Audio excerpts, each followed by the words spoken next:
It's Kevin Keatsman Uncanceled on 95.7 FM, KCMO Talk Radio. Good morning, Kansas City. Welcome to Uncanceled on KCMO Talk Radio 95.7 FM. I'm your humble host, Kevin Keatsman, and we got a bang-up show for you today. In just a couple of moments, Phil LeVota will join us, Jackson County attorney who is involved in this. Well, we'll discuss how he's involved, but he's been approached to potentially serve as the interim county executive should Frank White leave office here before the next election cycle. So we're going to do that. If you are interested, we will take some phone calls as well. He's decided to stay with us for a while and take his time. That should be a lot of fun. And a little bit later, we'll check in with Mark. Did you know, Mark, there was a no-hitter in the Royals organization last night? I did see that. Unfortunately, it was not the Royals. No. It's one of the minor league teams. But we will get there. We'll start first with the news of each of the owners of the Royals and Chiefs putting out statements. And before I read you their statements, which are short, and I want to spend a lot of time on this, I think it's great that more and more media are on this and stories are being reported. And I know you're hearing a lot of things on KCMO Talk Radio that Pete Mundo's reported and I've reported that you're hearing for the first time when we do that. This is a necessary step to help this all happen. And I think everybody's in agreement. We want the Royals and Chiefs to be in Kansas City for another 50 years or 100 years or however long we can all be blessed enough to live. So we're all on board with that. On Tuesday, the Missouri Senate advanced legislation to create the Sports Authority in Clay County. This is where now there's more steam that the Royals could be headed. Clark Hunt gave the first statement, talking about the possibility of other areas to be exploring for the Chiefs. Quote, "Our family and our organization are certainly thankful to see that a place that we've called our home for more than 6 decades, and we've made countless memories alongside generations of Chiefs fans. Working with our partners and community leaders, we remain committed to the continued growth and success of the entire region." You're going to hear region and greater Kansas City mentioned a lot. John Sherman said their ownership group is grateful for the support, impressive coalition of civic leaders, which have come together to help us continue to thrive in the region. Greater Kansas City is our team's home. For our fans, our partners, and our major league community, we want to keep it that way. I believe that. There's a scare tactic going on out there right now between civic leaders and this effort and these comments by these owners. There is no viable or reasonable threat by either team right now to leave. The Chiefs are going nowhere. The Royals, in my opinion, will be at least 2 years away from making some sort of a decision to leave. But it is time to get on this. We've been at this for 2.5 years, and we got to get figured out. This week, we introduced you to a new name right here on KCMO Talk Radio that many people in Kansas City know, but perhaps you did not as it pertains to these things. He is Phil LeVota. He's a Jackson County attorney, and he's a lifelong resident of the county, and he's been approached by people in Jackson County. Should a recall for Frank White be successful, or should Frank White resign, would you be interested in being the county executive until the election, which would be in the fall of 2026? Phil is in studio today, and we got a lot to talk about. Mr. LeVota, how are you, sir? Good morning. Politics and sports together. It's an amazing topic. It really is, and it's amazing how far it crosses, and it's been going on for a long time. When I did sports radio, they said, stay away from politics. I'm like, but they're so intertwined. You've been a giant sports fan, lived in Jackson County your whole life. You've got a successful law firm, and you're now in a position of note in the community, but you're still the same sports fan, as I understand it. Without a doubt. You're a jersey-wearing guy, is that right? Yes, I want them to stay. Yeah. Simple. And you're talking about the region or Jackson County? Jackson County. Okay. So let's take this step by step. Let's start with the recall. The signatures are there. They've been tabulated. I'm going to guess it's around 50,000 because it has to be a certain percentage above the needed numbers in case they get kicked out. So the numbers are there, but there's no money to release these signatures for a recall. That's where we are? Yeah, to back up, a company called Democracy in Action was hired. Not by me. I'm not involved in the recall effort or anything like that. Was hired to collect signatures, and they have 50,000 signatures. It's well over the amount they need to give to the election authority. They haven't been paid, and they want to get paid. Once they get paid, they'll release those signatures. And the process works. Once those signatures are given to the election authority under the county charter, a recall election shall happen within 60 days. So the election authority still goes through it and verifies and makes sure it's all there, but the clock starts ticking once they're presented to the election authority. So that could happen today, tomorrow, as soon as they're released. So the group that started this is chasing down money right now to get that, and that will start the ball rolling. Okay, the group that started it, were they presuming that the Chiefs and Royals would pay for the back end, $150,000? I could speculate they were. I don't know what they think and what their conversation with the Chiefs and Royals are. I sure hope they will be involved, but I don't know. I can't. I'd like to tell you that, but I don't. Okay, the Chiefs and Royals have an opportunity to pay peanuts and get these signatures released and get Frank White out, who they believe kept them from winning the other election. The question is, why haven't they done that? This is no money at all for the Chiefs and Royals. Why do you think they're not doing this? That's what I'm worried about. The fact that they might not want to get involved leads me to believe that they're looking somewhere else in Jackson County. So when I was approached by this, I'm a former Jackson County committee chairman here in county. I've been involved in politics all my life. I know all these players, and I was flattered when they came to me and said, listen, we need someone to right the ship. The Chiefs and Royals are floundering, and a lot of it is they have no leadership in Jackson County. I will tell you that I'm confident that the Chiefs and Royals are just frustrated with Jackson County, and they probably are tired of dealing with them. And one of the main reasons is no leadership from Frank White. The legislature has some great people, 9 members of the legislature down there. They're wanting to do everything they do to keep the Royals and Chiefs in town. But they're being stonewalled by that and, of course, the tax assessments, which we can get to and spend hours that debacle in Jackson County. But they're getting stonewalled by the county executive. So with the tax assessment, with the Chiefs and Royals and Frank not stepping up to the plate, pun intended, right? They want to recall him. And that's where it started. And I think the Chiefs and Royals are frustrated, and that's why maybe they don't want to get involved in this. So maybe they think it's too late. That's what I was going to ask you. Do you think the Chiefs and Royals have given up on Jackson County unless something really dramatic happens in the next few weeks? And the dramatic thing that has to happen is Frank White needs to get out. You've got the governor of Missouri. You've got state senators, state reps. You've got the city council, the mayor. You've got the Jackson County legislature. Everyone working together except for the county executive. And that has been not just a bump on the road. It's been a roadblock. And I think, well, actually, I'm confident if he's gone and everyone gets together, it's a whole new day. You sit down with the teams and you actually, what do they need to stay in Jackson County? Now, I'm a big fan of the tax last year. A lot of people weren't. I was. Remember, it's a 3/8 sales tax that Jackson County's been paying. It wasn't going to be a new tax at all, and that was going to fund the stadiums, along with other issues, of course. But the teams botched it as much as anything, didn't they? I would say that the campaign botched it. They didn't explain it well enough. I thought, like a lot of people thought, we just won the Super Bowl. Of course people are going to vote for this. Weren't we 2 weeks out from that vote and still didn't know where the Royals site was? Exactly. Yep. So that's botched. I believe the campaign has a lot of botched parts to it. But I think the issue of the 3/8 sales tax funding the Chiefs and Royals with new stadiums is a grand idea, and it's not a tax increase. These two owners have said that they hope to be able to announce something by this summer. Do you think they know where they're going?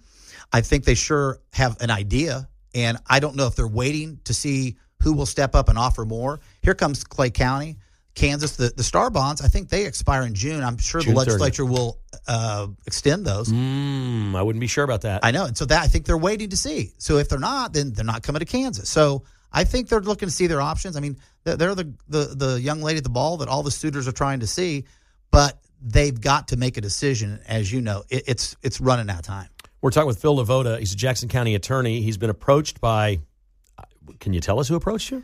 I will tell you some members of the legislature. I'll tell you some people that I really respect politically, business wise, and civic leaders have came to me and sat down and said, here's what we think.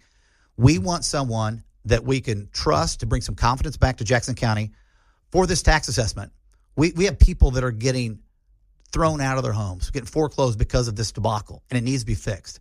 And secondly, we need some leadership in Jackson County to talk to these teams.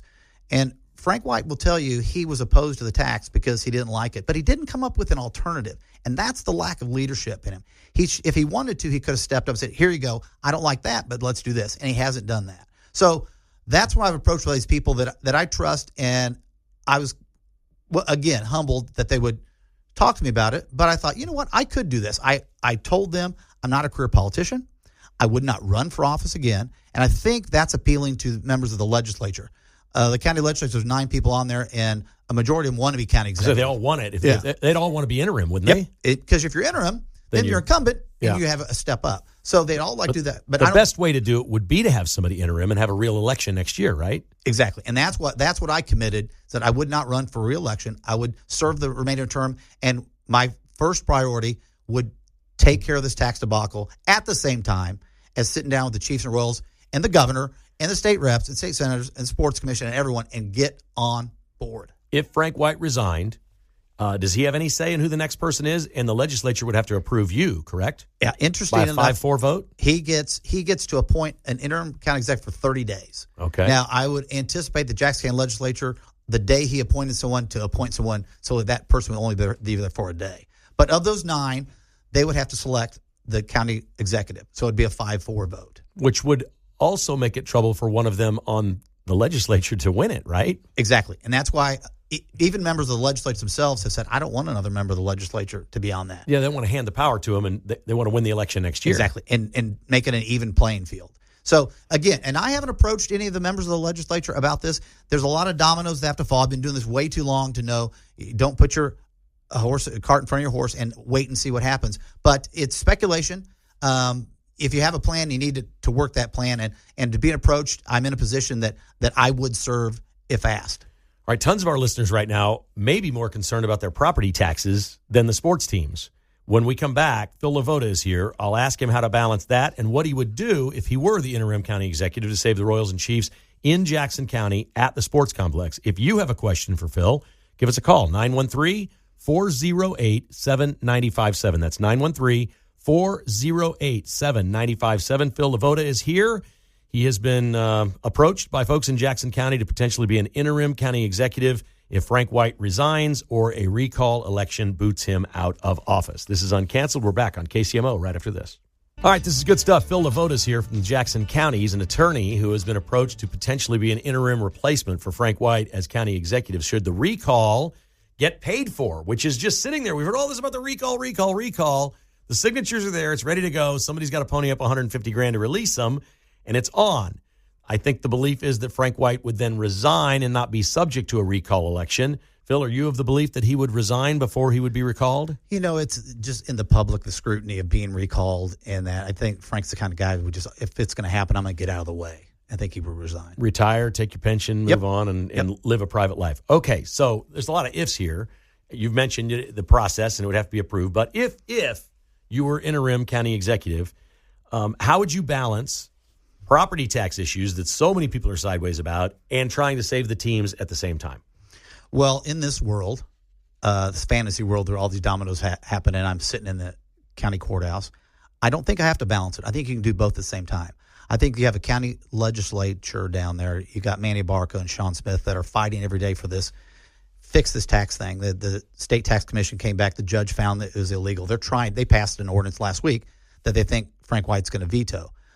My point being, you have a legislature ready to work on the taxes on day one with a county executive that will work with them. And they can be fixed. They can be rolled back to the 2023 one, and you can only go 15% higher. And that would dramatically help a lot of these people that had tax increases of 100 to 150% out of the blue. And they tried to appeal it, and the appeal's a debacle. So I think you could fix that, and you can work on that day one with the county legislature. I think they're ready to fix it. At the same time, I think One Airhead Way and Royals Stadium, Kauffman Stadium, need to know there's a new sheriff in town that wants to work and will work with you and will talk to you in line with the governor and the state senate. And everybody in the elected position will sit down with them, and you won't have somebody poo-pooing it and getting in the way like the county executive has done. So I don't think I'd balance it. I think I'd go at both of them full speed on day one. Okay, if this happened and we got to a point where there were votes in August for sales taxes in Jackson County for the Chiefs and or Royals, would you want two separate issues on the ballot? I think it'd be interesting as heck to see Jackson County voters go to the polls and have a chance to say yes or no for the Royals and yes or no for the Chiefs. Would you separate them? That's a good point. There's a lot of people that have different opinions about that. I think it's good and bad. I don't know that the teams wanted to be on the same ballot together. They worked well in the campaign together, but I'm not sure their interests were always the same. So maybe it's beneficial to have them both on there. Or one speculation was to make it on the same ballot that the three, if one of them won, they'd get a quarter cent sales tax, and the other one would go away. And so you could split the baby.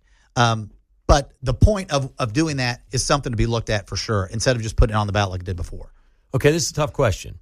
I'm just going to come straight forward and ask you. Is there a chance that this is all, spitting into the wind, and it's too little too late, that these teams have decided they are not dealing with Jackson County anymore and they're both out of there? What percentage chance would you put on it that the Royals and Chiefs have checked out and they're done in Jackson County? I think today they are. I think there's a huge chance they've checked out. They don't want to talk to Jackson County. They're frustrated about Jackson County. But I think that can change. I think that can change if they have new leadership and new approach and new positivity from the Jackson County Courthouse and with all the partners. So my answer is, yeah, I'll bet they've checked out. The debacle on the circus down in Jackson County, I'll bet they're like, we're not dealing with them anymore. But I think if things changed, and that's my message to them too. Hey, I think Jackson County can keep the Chiefs and the Royals, and I hope you guys stay, and I hope this could happen. And whether it's me as the county executive or another person, I hope we can go there. I believe that the Chiefs and Royals should stay in Jackson County and can stay in Jackson County and can get a deal that the fans and the taxpayers and both the teams will love. And the urgency this time is real. 2 years ago, it wasn't real. You're right. It's real this time because the deadline, look, the Chiefs we've reported here that they have options on land in Kansas in different areas, and they've placed, I think the date is May 19th, which would be the last legislative session for Jackson County legislators, the Monday before Memorial Day. That would be the last chance to get something on the ballot in August for them. We're talking about just barely over a month away.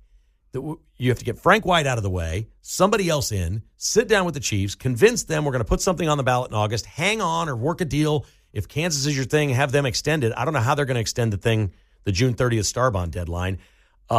It all just sounds like it's a Rubik's Cube at this point. I think that's what the teams are looking at. Like, boy, it's way too much. And now we've got all these different suitors. And we got Clay County is in play again. And Nashville. And, all of that's going on. And that's frustrating, I know, for the teams because they have nobody with a straight line to help them. And they need that. They need that direction, and they need partners. They don't have any partners. They got a bunch of people with great ideas to put the stadium here or there, but they've got nobody that they can walk arm in arm with and get through this political mess and say, this is the right answer, and sell it to the taxpayers. That's the thing. Everybody can sit down and say, here's a great idea. Royal Stadium here, Chiefs maybe move over Royal Stadium and build a new one. But you got to sell it to the taxpayers, and the taxpayers have no credibility in Jackson County government at all. And that's what they need back. You mentioned Nashville. I watched a report on Channel 9 yesterday, and they interviewed a professor of political science at Park University, and he said, just what you think. I mean, he's like, okay, if we don't pay the tax here and do this here, some other city will.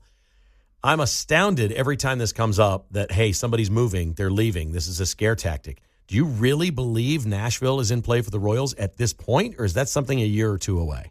I think they're in play.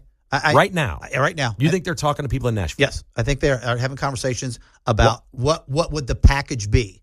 What would the package be to get the Kansas City Royals to Nashville? What's the stadium look like? What's the funding from the public like? What's their percentage to put in? I think they have to be having that conversation. The door's closing on Kaufman. We know that. They're going. And all this of where they're going, it's a mess. Yeah, because I don't think they have a spot in Kansas, but I also don't think they're going to get an offer like Kansas. They're going to pay 70% of everything they want, but they don't really have a location they like. If the Chiefs are headed to the Legends, they don't want to be by the Chiefs. Now, maybe the Royals would go to the Legends if the Chiefs are staying at Arrowhead, and I would think these teams would be talking to each other a little bit, wouldn't they? They clearly don't want to be together anymore, right? Correct. They want to be in different locations and be completely separate entities. Well, if they could have brand new stadiums next door to each other, they certainly would, but that's not going to happen. Now, you know the history in this town is those teams didn't like each other forever. Yeah, well, that's why they put the stadiums together, because it was beneficial for the city, for the county. Right, saved money. And it was really good. Could use that parking lot and everything. But I know you're not a big fan of the downtown stadium, but that Kansas City Star location, Sean Smith was telling me this on the legislature, the Star printing thing had so much electricity, and the infrastructure to bring all that electricity to that location is amazing. And that was one of the reasons that site. So just that alone would take years to bring that much of a energy-sucking thing to that stadium. I like downtown baseball, and I'm okay with it here in Kansas City. I think we have some other problems in Kansas City downtown that need to be addressed in order to make baseball safe and attractive to everybody that wants to go to the game. Sure. That's what bothers me. These smash-ins, these break-ins, these cars that get either stolen or robbed or something out of them. Can you imagine? You got 15,000 cars parked down there at night. 80 nights a year. How many windows are going to get smashed and broken into? Nobody does anything to these people. I think that's a new county executive sits down with a new county prosecutor and the police chief, and you focus on that, because you don't want people coming down to the stadium and having a bad experience. You don't want people coming from out of town and having an experience like that. And I'm confident a new stadium would make sure that the crime is taken care of. Yeah. And I think you and I are both in agreement. If it was just straight business, the Royals could make a lot more money by going to Nashville. I agree with that. I understand that. But they are committed to staying here. I do believe that. I think they want to stay here. They're a local ownership group. And Kansas is still an option. But nobody knows what those options are. Do you hear anything about a place in Kansas? No. I hear so many different options. It's so much speculation. Some are here. Well, what we hear about this old Sprint campus, which wasn't a real deal. Wasn't a story. Yeah, you don't know.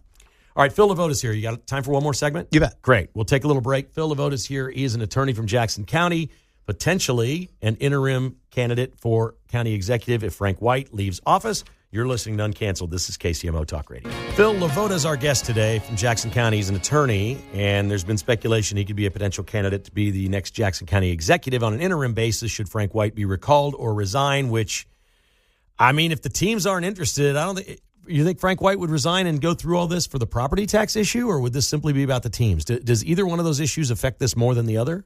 The people are mad about the tax. They're mad about the tax, and I think the majority of the people that signed the petitions were about the way he handled why taxes. Isn't somebody stepping up and paying for the release of those numbers to do this recall? I can't get past that. Well, I don't know what's out there. The group's called Democracy in Action. I know nothing about them, but I know you probably find them online. If anybody listening wants to write them a check for $10 or $100,000, that could do it. But I don't know if people knew that what was out there.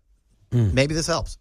All right, we were talking a little law during the break. I want to bring this up because we talked about it a couple of days ago on the show. This police officer Saturday night that was run over by the ATV driver, they haven't found him yet. It's aggravated assault is the charge, and I made a big deal that I'm not a lawyer, but that's attempted murder to me. There's no question he was, in my mind, he did the wheelie, pulled up, went at the cop's head, and then when the cop was down, stopped and rolled over him again. Explain to our listeners why that's not attempted murder. Well, in Missouri, there's not an attempted murder. There's a murder and there's assault.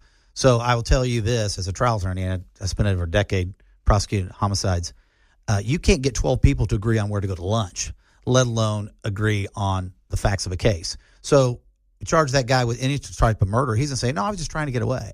I didn't want to murder him. So you got to think about what the jury is going to say and what they're going to think and what the facts are going to be. So they're going to find him. Criminals talk. They're looking for him. They're going to find him.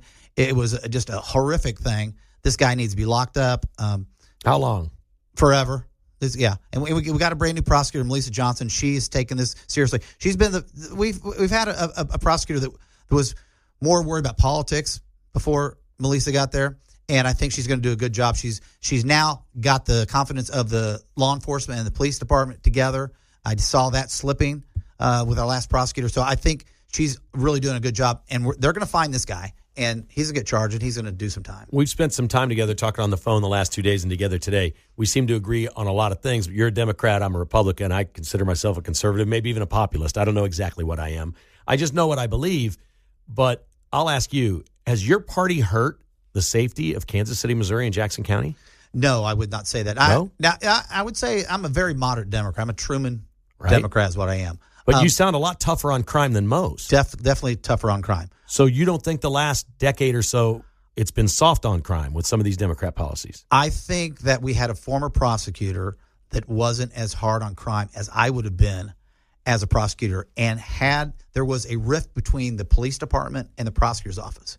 And growing up as a young prosecutor, I understood the police were my partners. We did this together, and that was not happening. And so when you are leaning more to what the left's saying about crime and prosecution, you're going the wrong way. You need to be tough on crime and to be simple. It's a deterrence. If not, if you're getting away with stuff, then they're going to keep doing it. So I guess my answer to you is, yeah, I'm a lot tougher on crime than a former prosecutor. And I think our new prosecutor shares that same tough on crime stance. I'll ask it a different way. If your son was going to the academy to become a cop and he had 2 job offers, Kansas City, Missouri, or Lee's Summit, where would you tell him to go? I'm going to tell him you're going to do you want to see more action? Because you're going to see more action in Kansas City. It's your son. Yep, you're going to get shot It's at. your son. And I don't want you going there. He's asking, Dad, what should I do? I want you to go to Lee's Summit where there's less crime, and you're getting paid well, but you're not going to get shot at. Someone going to the academy, though, they have some different things. They want to get in the action. They want to do something for the community. They want to be in there and really affect crime. All right, I saw this story in the Northland that Google is building another data center, which I think is a spy center, but whatever. That's a different discussion for a different day. Hey, it's my choice. If I've got devices, I'm agreeing to be spied on. I don't care. They know everything about. Let's be honest. They know everything about us, and that's out the door. So that's not even a debate. Forget it. But Google, Port KC, which used to be the Kansas City Port Authority, is bonding out $10 billion for Google to build a second facility in the Northland with multiple buildings. Hunt Midwest has the others, or at least they had the land. Where does the Port KC get $10 billion through bonds for Google to come to Kansas City, and why don't they do that for stadiums? It's a great topic of what we're talking about now. $10 billion. Billion. Not $10 million, $10 billion. That's taxpayer money. Here's what I'll tell you. There's no leadership that's talking to Port KC, to talking to Jefferson City and saying, let's get on board. When they can do that for Google, they can do that to keep these teams in town, and there's not a leader, no leadership going. The legislature can do it all they want, but there's not a combined effort to say, well, if you can do that, Port KC, you can help us with the stadiums. I can't name a person at Port KC, and I don't think I've ever seen an interview with anybody from Port KC. How do they operate? Do you know? They're a commission. I think they're appointed by the governor. And it started as we had a port in Kansas City on the river and developing the port. Well, we don't have a port or a dock, but we still have a port authority. And they will get into other issues within the city, too. I don't know their dynamics, don't know their authority, but this is a reason to show you that they can do a lot of stuff. And someone ought to be at the Port Authority, KC's meeting and say, hey, can you help us out here to keep these teams in town? It's near the airport. That's all I know is where they're doing it. Is that they're out? That could be authority. You said something interesting. You mentioned the governor. So I think if the Chiefs and Royals are in Missouri, the governor and Jeff City have to save the day. They're the people with the money. I think ultimately a tax in Jackson County would work. That would be helpful, all that. But they got to decide in Jefferson City that this is important. These teams are not going to Kansas or Tennessee. We're going to save them. Can the governor call Port KC and find this money and do this? He's not going to do it without a leadership team in Jackson County. He's not going to carry the weight. I'll speak for Governor Kehoe. Clay County? Yeah. I'll speak for Governor Kehoe. I think he's going to be a great governor. He's not of my party, but I think he's going to do a great job. And I will tell you that he's frustrated with Jackson County and the lack of cooperation. And he's not going to carry it on his own back. He needs leadership. He needs support. He needs a team. He needs the city of Kansas City, Jackson County to get together. North Kansas City's location for the Royals is almost on the river, for crying out loud. Why can't the governor call Port KC and say we need $2 billion in bonds for the Royals to build a stadium there? We're calling it economic development. There's going to be all kinds of stuff around this. Is that legally possible? If Google's doing this, why couldn't the Royals? Well, the governor's going to have to listen to his state senators, state reps, and all that to get things done, too. And there's a lot of turf issues involved with money's going to go somewhere. And that much money's going to Clay County. You're sure that the senator from St. Charles is not going to like it. And why aren't we getting money down there? Even if it keeps them from going to Tennessee or Kansas? I think if you have enough cooperation and you have your state senators from Jackson County, from Columbia, from Joplin, and they're all on the same team, and they say, yeah, here's our Jackson County legislature and executive down there on board, and we're all on the same team, bipartisan. You know, that's a dirty word these days. Getting along with the other party is a dirty word, but this is an example. We need to quit being partisan in this and work together. Jackson County Attorney Phil LeVota is our guest. If you didn't live where you lived, would you be a Republican? I grew up in Jackson County as a Democrat. I know. My dad was Democrat, but my father was on the city council. I grew up as a Harry Truman Democrat. Would Harry Truman be a Democrat today? Harry Truman would be my kind of Democrat. We'd be a moderate Democrat. Would he be a Democrat today? It depends on where you're a Democrat at. Well, that's what I'm asking. Yeah, I know where you live. Democrat history. Democrat is a big word. Yeah, and there's a long history of it in Jackson County and independence, and it's a beautiful history. I have worked on so many campaigns in my career and helped Democratic candidates, and every time the mailer would come out and have my candidate next to Nancy Pelosi, and I always say we're just not the same Democrats as California and New York. You know Chris Stegall. Sure, yeah. So I did a show with him years ago. Yeah. Stegall and I would fight back and forth about it. I would tell you I am a Democrat. I believe in Democrat. I believe in a lot of policies the Democrat Party stands for. I am frustrated with the left side of my party on bringing us down, but I'm just frustrated with the right-wing party too. I think we have more in common, everybody. We want better schools, law enforcement, economic, jobs. We all want that, but our far right and our far left want us to fight about fringe issues. All right, one more on this, then I want to ask you a couple of sports things because you and I are both sports fans. So I keep going back. The only reason I've asked about this Google and this bonding money and whether this could happen, I keep going back in my head. all the people in Missouri that are confident those teams are staying in Missouri, that they're not going anywhere, that they're going to be in Missouri. Originally, it was they're going to be in Kansas City, Jackson County. Now it's just like, okay, they're going to be in Missouri. I keep thinking there's something I don't know. Like there's something really big in the weeds being worked on by powerful people to make this happen and keep them in Missouri.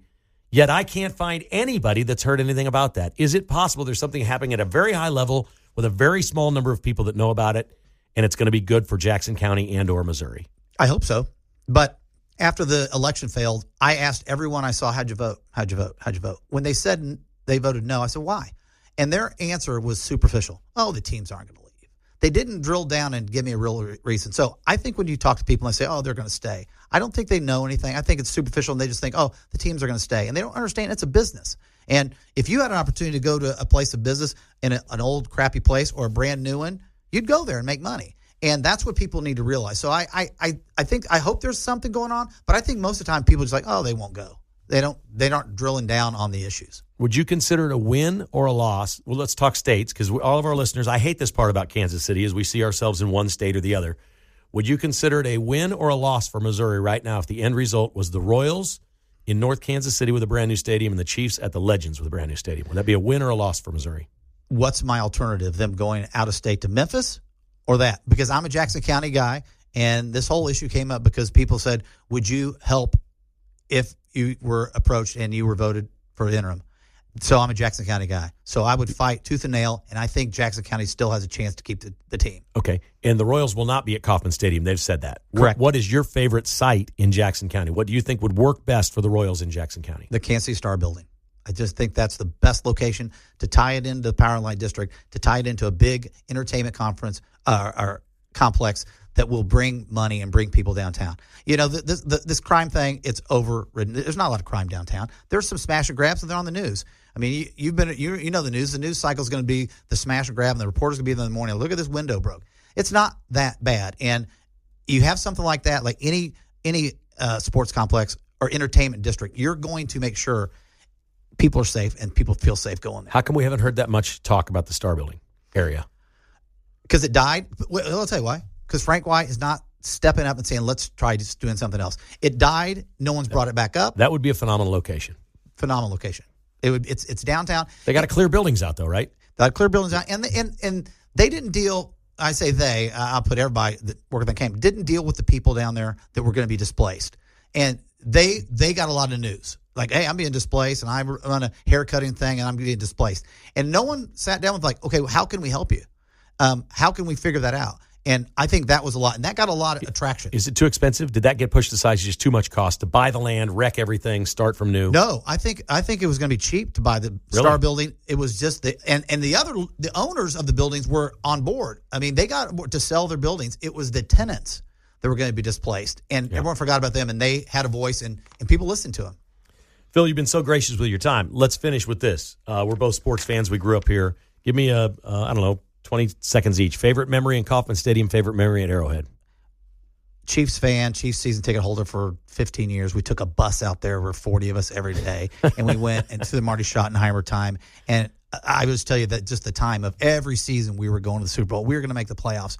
And we loved that team. Neil Smith's a good buddy of mine. And those days were great. And it didn't matter. It didn't matter. We got our hearts broken in the end, but we knew we could do it. I mean, the Lynn Elliott game, you know, how cold we were out there. I mean, so my memories are just being in support of that team, that era. Of that. And then here comes Joe Montana. And I told you, too, we went to law school. All my finals, I wore either George Brett jersey or Joe Montana jersey. And that's my Royals and Chiefs blood. But that's my biggest thing from Arrowhead, just the era of that. And in Royal Stadium is the retirement of George Brett. There you go. His last day there. And I was sitting really close, and he came around there, and he jumped down and kissed the plate. And I got a picture of it. I was 8 feet away. Yeah. Well, we were on the field with Channel 4. I went 8 feet. With Scott DeJong, the photographer, and we won a regional Emmy for that. Oh, really? That's where we were right there at home plate when he kissed the plate. Yeah, it was amazing. Crazy. Just amazing. I felt like I was in the way because I could feel people trying to look through me and see George. We were trying to take pictures, and you were in the way. Yeah, I was in the way. Sit down, Keesman. I definitely was in the way. I was in the way, but it was a great moment. Thank you, sir, for coming in. We appreciate it. We wish you the best. And if you got any new information or want to share it with us, our audience would love to hear it. Sure will. Thanks for having me. Thank you. He is Phil LeVota, Jackson County attorney, joining us on Uncanceled. But I do want to thank again Phil LeVota for coming in. Interesting conversation, no doubt. If you missed any of it, it's on the podcast page at kcmotalkradio.com. Just click on shows, and where it says Kevin Keatsman Uncanceled, it pops up, and you can hear that day's show or any. They're all libraried. They're right there in a bundle. So if you want to hear the whole thing, it's right there for your access. I also want to, again, for the second day in a row, welcome all the members of the local media listening to Uncanceled and the Chiefs and Royals executives. Thank you for listening to the show today. We're proud to have you in our audience. We have one national story here to do before we get to Mark and some of the good stuff that we'd like to chat with Mark about. This is just an off the cuff. I just want to make you feel good here today. That's all. There's 470,000 federal government credit cards that have officially been deactivated. Imagine the money on 470,000 credit cards. Now, what's that doing to the credit card companies? If our government winds up canceling like 2 million credit cards in this country, nobody feels sorry for the banks or the credit card companies, but that's awesome. Elon Musk says there are 4.6 million credit card accounts at the government, so they've only cut about 10% of them at this point. Keep going. How about every one of them? How about we pay cash for everything? Cut every one of them. Get them all debit cards. And when something's approved, load the account with the money that goes through. Like Mr. Wonderful said, they're not whacking enough. That's right. Keep going. More at every possible turn. All right, Mark, I think you're going to know all these stories today because you already gave this one away. Well, we didn't give it away. I just thought there was a cute twist to this. Northwest Arkansas is the Royals Double-A affiliate, and they won 3-0 last night and had a combined no-hitter. I think it was 3 or 4 pitchers combined. Yeah, 4, I think. Not any big names, right? Were they huge prospects? Did you notice? Right? Did you see what Eric Hosmer posted about the no-hitter? No, I did not. Bring Jack Caglione up now. Northwest throws a no-hitter. Jack Caglione's a first baseman that hits home runs, folks.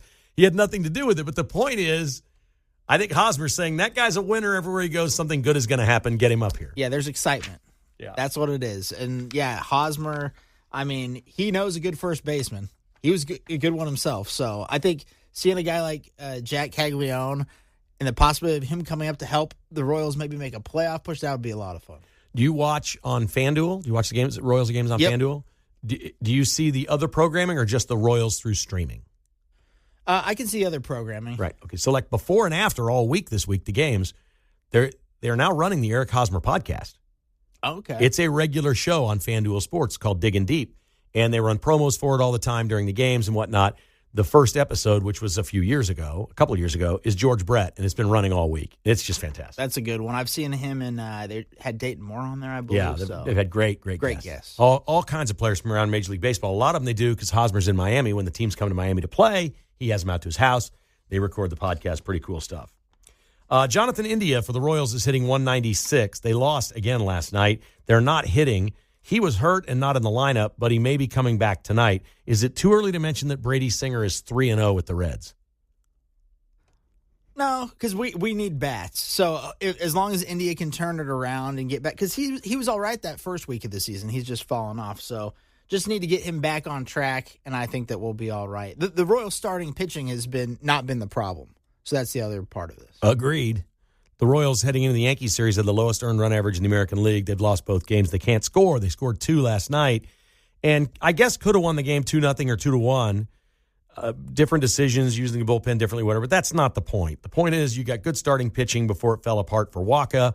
Then you brought in a reliever, Zerpa, who gave up a double with the bases loaded, and you lose the game. But I'm still not sure about that trade. He's hitting 196. In India, to be fair, he has 10 walks, which is excellent. Royals have needed somebody to draw walks in front of Bobby Witt, so we're okay with that.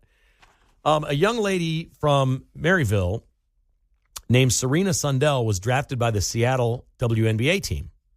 And this became a big news story in Seattle and somewhat nationally because her brother Jalen plays for the Seahawks and has a chance to be the starting center. Did you know these people before this week? I did not. I did not either. They're from here. Serena played college basketball at Kansas State and was the NCAA assists leader this past year. And Jalen played football at North Dakota State and won 3 national titles. They're now both professional athletes in Seattle. That's just, I don't know why. That's just a brother, sister, both in Seattle from here. That's really cool. That's an amazing story. I I feel like I knew both their names, but I just didn't know their stories. So glad I to hear didn't it. know any of it, man. It just popped up to me. I'm like, I've never heard of Jalen Sundell. Apparently, he's got a chance to be the starting center for the Seahawks. And Serena, obviously, is a player's first-round draft choice out of Kansas State. So way to go. Good stuff. Thank you, Mark. Appreciate everything you do. John Anthony, Pete Mundo for helping make all this happen. This is great. I want to thank Phil LeVota for coming in today. It was just terrific. If you want to hear more of what we do here, I do a podcast every day called Kevin Keatsman Has Issues. You can listen to that any old time you like. We really appreciate you listening. Uncanceled right here on KCMO Talk Radio.